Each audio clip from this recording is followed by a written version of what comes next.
भगवान का महत्व हमारे जीवन में कितना होता है।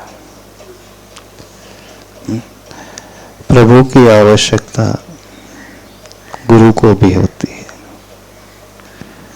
आप लोगों को होती है कि नहीं? जब गुरुओं को भी भगवान की आवश्यकता होती है, उनके शरण लेने की आवश्यकता होती है, तो श्रावकों को तो और अधिक आवश्यकता होती है। लेकिन किस तरीके से हम प्रभु की शरण लें, ये मुख्य विषय है।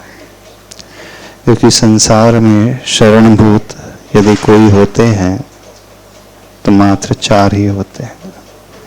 आप प्रतिदिन पढ़ते हैं ना, चत्तारी दंडक, चत्तारी शरणम पवज्जामि। मैं 4 की शरण को प्राप्त होता हूँ।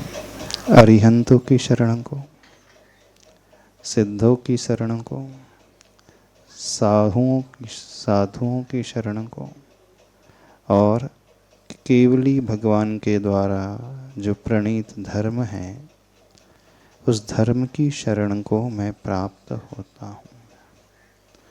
तो अरिहंत शरणम पवज्जामि, सिद्ध शरणम पवज्जामि, साहु शरणम पवज्जामि, केवली पंडितम धम्मम शरणम पवज्जामि। पर देखा यह जाता है, आप इन 4 की शरण को छोड़ करके न जाने किन किन की शरण को ले लेते हो। किन की शरण को लेते हो? इनकी शरण को तो नहीं लेते हो। या तो इनकी शरण ले लो अपने, अथवा अपने आत्मा की शरण ले लो। जब तक हम अपनी आत्मा की शरण लेने योग्य नहीं हो जाते हैं, अंदर से इतने दृढ़ नहीं हो जाते हैं, तब तक तो हमें उन्हीं की शरण लेना होगा। और शरण लेने का अर्थ है अपना सब कुछ भूल करके उनके पास पहुंच जाए। जैसे बच्चा माँ की शरण लेता है तो वो निश्चिंत हो जाता है, उसे कोई चिंता नहीं होती है, क्योंकि उसका इतना विश्वास है कि मैं ऐसे स्थान में आ गया हूँ, अब सारी चिंता माँ की है। वो मुझे संभालेगी, वो मुझे खिलाएगी, वो मुझे सुलाएगी, वो मेरा ध्यान रखेगी। जब वो बच्चा इतना निश्चिंत हो जाता है, इसलिए उसे कोई फर्क नहीं पड़ता, उसके भीतर भय नहीं होता, डर नहीं होता। तो अपने भय को जीतने के लिए, निर्भय होने के लिए हमें उस बालक की भांति शरण लेना सीखना चाहिए। आगम में कहा है, सम्यक दृष्टि जीव भय से मुक्त होता है। सम्यक दृष्टि सच्चे श्रद्धानी को कभी डर नहीं लगता, और जिसे डर लगता है, भय है, इसका अर्थ है कि उसका भी श्रद्धान, उसकी श्रद्धा, उसकी आस्था उतनी मजबूत नहीं है, तभी तो वो डरता है। बालक को माँ की गोद में डर क्यों नहीं लगता, बताओ? जबकि चारों तरफ डर का माहौल हो, चारों तरफ खतरा हो, तो भी वो निडर बना रहता है। उसका इतना विश्वास रहता है माँ के ऊपर कि माँ मुझे बचा लेगी, माँ मुझे कुछ होने नहीं देगी, माँ मुझे संभाल लेगी। जब ऐसा विश्वास हमारा हो जाता है, तब हम सही शरण लेने वाले माने जाएंगे। अभी आप सभी कहते हैं कि आप अरिहंतों की शरण लेते हैं, गुरुओं की, साधुओं की शरण लेते हैं, कहते हैं ना? पढ़ते तो रोज है, अरिहंत शरणम पवज्जामि। पवज्जामि प्राकृत शब्द है, यानी मैं प्राप्त होता हूँ, और जो प्राप्त हो रहा है वो पहुंच गया है उसके पास, दूरी नहीं है। अन्य धर्म में आता है गच्छामि, मैं जा रहा हूँ। जाने और प्राप्त होने में जमीन आसमान का अंतर है। जाने में वो यात्रा की शुरुआत तो कर रहा है, लेकिन उसकी जर्नी बहुत लंबी है, दूरी बहुत अधिक है। और जब वो कहता है कि मैं प्राप्त हो रहा हूँ, इसका अर्थ है मंजिल आ चुकी है। तो जहाँ मंजिल आ गई है वहाँ पव्वज्जामी यह शब्द आता है। और जब वो प्राप्त हो चुका है तो पूर्ण निश्चिंत हो जाता है, निर्भय हो जाता है, क्योंकि उसका विश्वास है कि अब जिन गुरुओं की, जिन प्रभु की शरण में मैं आया हूँ, अब वो मुझे संभाल लेंगे, वो मुझे बचा लेंगे, वो मुझे भटकने नहीं देंगे, हर परिस्थिति को मैं जीत जाऊंगा।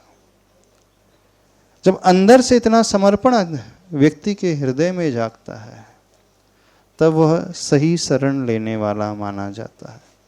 तो बताइए, आपने भगवान की शरण ली? नहीं लेना। अभी क्वेश्चन मार्क है, डर है, अभी डाउट उत्पन्न हो जाता है, क्या पता हम भगवान के पास आ तो रहे हैं, काम होगा कि नहीं होगा, क्या पता हम भगवान की पूजा कर तो रहे हैं, शांति धारा कर तो रहे हैं, अभिषेक कर रहे हैं, दर्शन कर रहे हैं, हमारा काम होगा कि नहीं होगा। ये प्रश्न चिन्ह, क्वेश्चन मार्क अंदर से खड़ा हो रहा है। जब क्वेश्चन मार्क अंदर से खड़ा होता है तो सीधी सी बात है, समझ लेना समर्पण की अभी कमी है, विश्वास की कमी है। तभी हम डाउटफुल हैं, तभी संदेह हमारे भीतर पैदा होता है। और जो सम्यक दृष्टि जीव होता है, उसकी एक पहचान होती है, वो निशंकित होता है, उसके भीतर कोई शंका नहीं होती कोई शंका नहीं। वो अंदर से मजबूत होता है, चाहे दुनिया इधर से उधर क्यों ना हो जाए, वो निशंकित भाव से डटा रहता है, खड़ा रहता है। भगवान पहले भी थे, आज भी हैं और भविष्य में भी रहेंगे। वे पंच परमेष्टि, वे जिनकी शरण लेने की बात की जा रही है, अरिहंत, सिद्ध और साधु परमेष्टि, वो धर्म पहले भी था, आज भी है और कल भी रहेगा।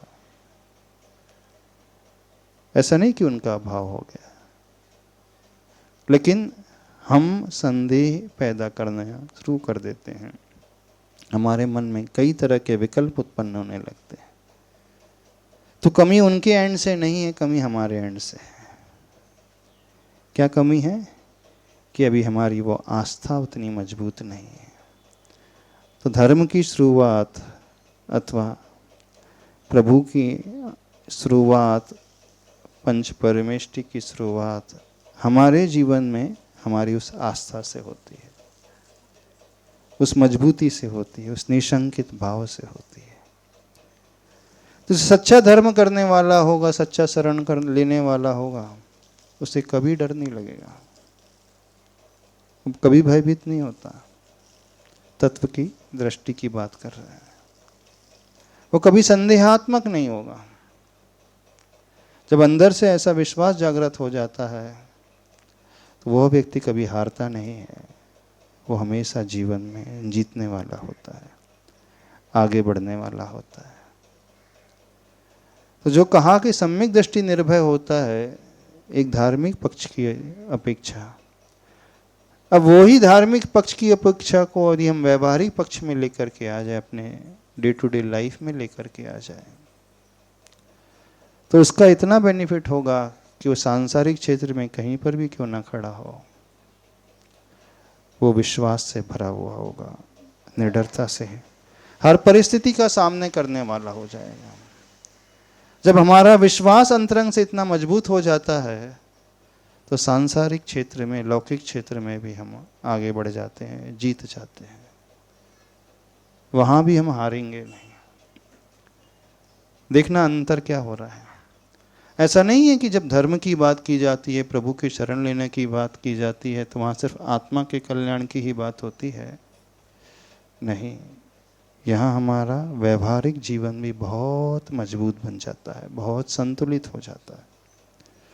तो आज बहुत सारे लोग आते हैं एक समस्या को लेकर के, और आप में से भी होंगे, जिन्हें भय बहुत सताता है, डर लगता है। अंधकार के डर की बात नहीं कर रहे हैं, सांप आ जाए सामने से उस डर की बात नहीं कर रहे हैं, उस डर की बात कर रहे हैं, उस भय की बात कर रहे हैं कि कल क्या होगा, है ना, अच्छा होगा कि नहीं होगा, कहीं बुरा हो गया तो, जो हमने सोचा वैसा नहीं हुआ तो क्या होगा, क्या करेंगे हम, कैसे संभालेंगे। जो डिलेमा में झूलता रहता है ना व्यक्ति, अनिश्चितता के दौर में घूमता रहता है, ये वे ही लोग होते हैं जिनके भीतर विश्वास की कमी है। तो लौकिक क्षेत्र में भी यदि उस विश्वास को पाना चाहते हो, उस मजबूती को पाना हम चाहते हैं, तो हमें अपने भीतर उस आस्था को पैदा करना सीखना होगा।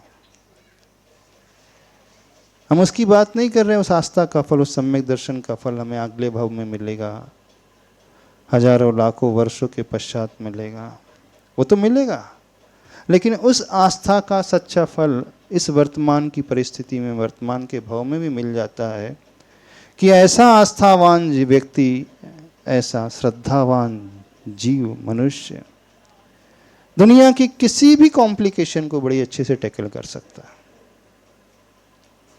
कैसी भी परिस्थिति क्यों ना उत्पन्न हो रही हो हमारे जीवन में, कुछ भी क्यों ना हो उत्पन्न हो रहा हो, फिर वो शारीरिक रोग को लेकर के, आर्थिक समस्या को लेकर के, आपके पारिवारिक संबंधों को, रिलेशनशिप को लेकर के, अथवा आपके पारिवारिक जीवन में, आपके व्यवहारिक जीवन में जो भी उतार चढ़ाव आते हैं, उन सब को लेकर के।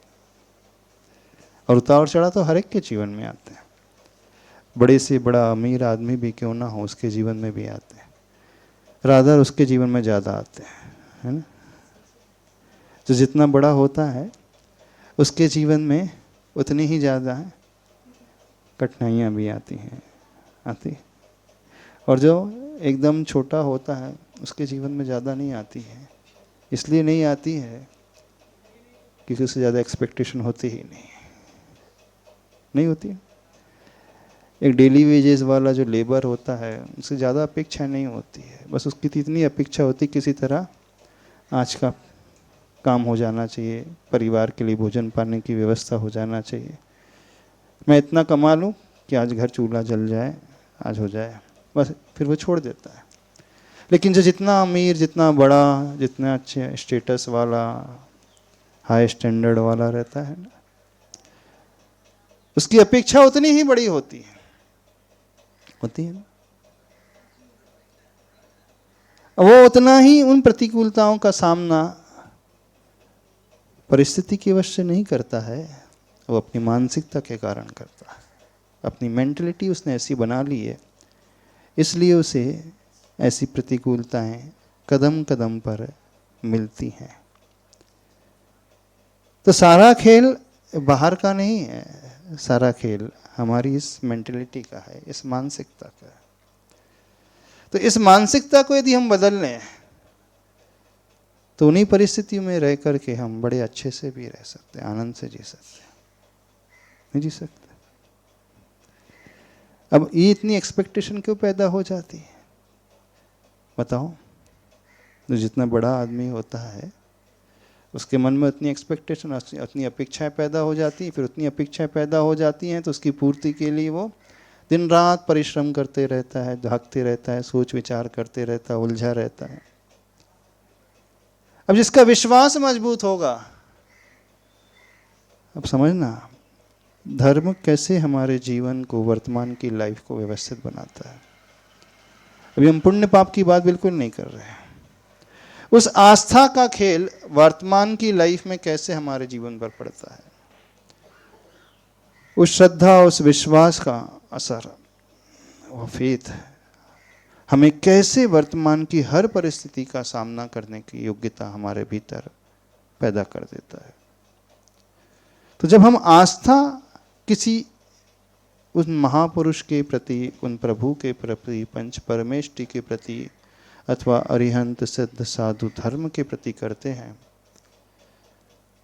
तो क्या होता है, हमारा मस्तिष्क, हमारा माइंड ये सोचने लगता है कि कोई तो है जो मुझे संभालेगा, कोई ऐसी डिवाइन एनर्जी, कोई ऐसी दैवी शक्ति, कोई ऐसी पॉजिटिव एनर्जी जो मुझे गिरने नहीं देगी। बस ये भाव जब पैदा होने लगता है तो ये भाव उसे वर्तमान की परिस्थिति को फेस करने की मजबूती भी देने वाला हो जाता है। लेकिन शर्त इतनी ही है, क्या? समर्पण हमारा पूरा होना चाहिए। उस बालक की भांति जो मां की गोद में जाकर सब भूल जाता है। भले उसकी मां पढ़ी लिखी हो ना हो, उससे कोई अंतर नहीं पड़ता। भले ही उसकी मां बहुत अमीर ना हो, उससे भी कोई फर्क नहीं पड़ता। भले ही उसकी मां एक छोटे से घर में, छोटी सी झोपड़ी में रहती हो, उससे भी कोई फर्क नहीं पड़ता। उसकी दृष्टि में उसकी मां परिपूर्ण है। उस बालक की दृष्टि में जो मां है पूर्ण है, अपने आप में पूर्ण शक्ति से भरी हुई है। उस मां के पास सब कुछ है। वो बालक ये सोचता है, ये धारणा बनाता है, जबकि सत्य ये है कि मां परिपूर्ण नहीं है। मां स्वयं अभावों में जी रही है, मां स्वयं परेशानी में जी रही है। सत्यता बिल्कुल फैक्ट यही है कि मां के पास कुछ भी नहीं है, लेकिन बालक की दृष्टि में क्या है? मां के पास सब कुछ है। समझना खेल कैसा होता है। तो जब वो ये सोचता है कि मेरी मां अपने आप में सब कुछ है, परफेक्ट है, परिपूर्ण है, तो वो निश्चिंत हो जाता है। तो रियल लाइफ में भी ये मैटर नहीं करता है कि हम जिसकी शरण ले रहे हैं वो कितना है, कितना बड़ा है। मैटर ये करता है हम क्या मानते हैं, हम उन्हें परिपूर्ण मानते हैं कि नहीं मानते। यदि हमारी दृष्टि में परिपूर्णता उस सामने वाले व्यक्ति के भीतर आ गई तो हमारा भी उद्धार हो जाएगा। और हमारी दृष्टि में क्वेश्चन मार्क आ गया, हमारी दृष्टि में डाउट पैदा हो गया, मैं आ तो रहा हूं इनके पास, पता नहीं कुछ होगा कि नहीं होगा, तो बस वहीं से हमारा मन हमें डराना शुरू कर देता है। वहीं से हमारा मन हमें तरह तरह की उलझनों में उलझाना शुरू कर देता है। वहीं से हमारे मन में तरह तरह के विकल्प उत्पन्न होना प्रारंभ हो जाते हैं। परिस्थिति इतनी खराब नहीं है, समझना, जीवन में हमारा मन जो है उस उलझन में उलझ गया है। तो यदि हम अपने आप को निर्भय बनाना चाहते हैं, हम अपने आप को मजबूत बनाना चाहते हैं, हम अपने आप को निश्चिंत बनाना चाहते हैं उन परिस्थिति में रहते हुए, तो हमें क्या करना होगा? हमें उस समर्पण को अपने भीतर लाना होगा, उस आस्था को अपने भीतर लाना होगा कि नहीं, मैं इनके पास आया हूं, अब मेरा कोई बाल बांका नहीं कर सकता। अब मैं परिपूर्ण शक्ति के पास आ गया हूं, वो शक्ति मुझे संभाल लेगी, वो मुझे गिरने नहीं देगी, वो हर परिस्थिति में मेरी रक्षा करने के लिए साथ खड़ी रहेगी। और देखना, जीवन में रक्षा करने वाला कोई बाहर से नहीं आता। जब ये सोच उसके भीतर पैदा हो जाती तो वो अंदर से इतना मजबूत हो जाता है, इतना पावरफुल हो जाता है कि वो परिस्थिति उसके सामने बौनी साबित हो जाती है। कुछ समझ में आ रहा है? नहीं समझ में आ रहा? आप कब कब घबराते हो अपने जीवन में? कब कब डरते हो? किन बातों को लेकर के डरते हो? बताइए। अच्छे अच्छे लोग भी डरते हैं, पढ़े लिखे भी, बड़े लोग भी, अमीर लोग भी। तो जो संसार है वो तो वैसा ही रहेगा, परिस्थिति तो वैसी ही रहेगी, वो कभी नहीं बदलने वाली। बस हमें अपनी उस मानसिकता को बदलना होगा, हमें अपने उस समर्पण को स्वयं भीतर से लाना होगा। क्योंकि भगवान हमारी रक्षा तब करते हैं जब हमारा विश्वास उन पर पूरा होता है, जब हम समर्पित पूरे हो जाते हैं तो वो भी परीक्षा करते हैं, देखना चाहते हैं इसका समर्पण कितना है। जैसे बालक के मन में यदि समर्पण ना हो तो माँ भी उसे पूरा नहीं देती है, लेकिन जिस बालक के मन में समर्पण पूरा होता है, माँ अपने हिस्से की रोटी भी उसे खिला देती है, खिलाती है। वो अपनी चिंता नहीं करती, वो सब कुछ उस बालक के लिए करती है। तो हमें क्या करना है, चाहे धर्म क्षेत्र की बात हो चाहे कर्म क्षेत्र की बात हो। धर्म क्षेत्र में भी हमारा जीवन अच्छा बनता है जब वो विश्वास हमारे भीतर, वो आस्था हमारे भीतर उन प्रभु के प्रति पैदा होती है।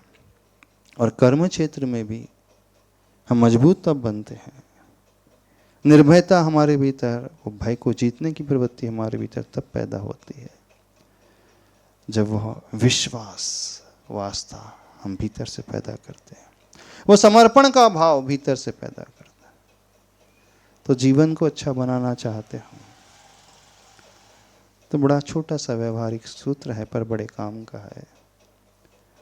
उस श्रद्धा को हम अपने भीतर लेकर के आए और उनकी शुरुआत उस धर्म से होती है, प्रभु से होती है। भले ही हमें दिखाई ना दे प्रभु, उसकी चिंता नहीं करना, लेकिन हमारे हृदय में विश्वास है कि नहीं, हमारी मान्यता वो गहरी है कि नहीं, हम अंदर से उतने समर्पण हैं कि नहीं, समर्पित हैं कि नहीं। जब वहां पे वो समर्पण का भाव आने लगेगा तो लौकिक क्षेत्र में भी आपके जीवन में जब प्रतिकूलता आएंगी, परिस्थितियां विकट पैदा होंगी, तो आप अपने आप को संभालने के काबिल हो जाओगे। तो धर्म ऐसा नहीं है कि हमें बाद में देता है, अगले भाव में देता है। धर्म के ऊपर वो विश्वास अगले भाव में तो देता ही है, इस भाव में भी हमें वो योग्यता प्रदान कर देता है कि हम अच्छे से हर परिस्थिति का सामना कर पाए। फिर समझने की कोशिश करना, आप यदि ये समझ लो कि मेरे धर्म करने से, मैं मेरे प्रभु के ऊपर विश्वास करने से परिस्थितियाँ मेरे अनुकूल बन जाएगी, हम गलत फहमी में। परिस्थितियाँ तो वैसे ही रहेंगी, लोग वैसे ही रहेंगे, वो आपके अनुकूल नहीं बनेंगे। लेकिन इस सोच के माध्यम से आप इतने स्ट्रांग, इतने पावरफुल बन जाओगे कि आपको वो मायने ही नहीं लगेंगी। कुछ लगेगा कि नहीं, कुछ है हो रहा है। जब हमारी सोच इस प्रकार की हो जाती है तो बड़े से बड़े घटनाक्रम भी हमें गिरा नहीं सकते, डरा नहीं सकते, हम आगे बढ़ते चले जाते हैं। तो क्या करना है, अपने उस भय को जीतने के लिए, अपने उस आत्मविश्वास को पाने के लिए उस श्रद्धा को भीतर से लेकर के आओ, अपने प्रभु के प्रति, अरिहंतों के प्रति, उन गुरुओं के प्रति, उस धर्म के प्रति। उसका लाभ आपको आपके व्यवहारिक जीवन में भी बहुत अच्छे से देखने मिलेगा। ठीक है, करोगे कि नहीं? देखो, धर्म में, जैन धर्म में भी बताया, धर्म की शुरुआत किससे होती है? सम्यक दर्शन, ज्ञान, चारित्राणि, मोक्ष मार्ग। सम्यक दर्शन से, वहाँ पे भी सम्यक विश्वास की बात की। और लौकिक क्षेत्र में भी जीवन अच्छा बनने की शुरुआत उस विश्वास से होती है। तो हमें उस विश्वास को अपने भीतर पैदा करना है। बोले महावीर भगवान की।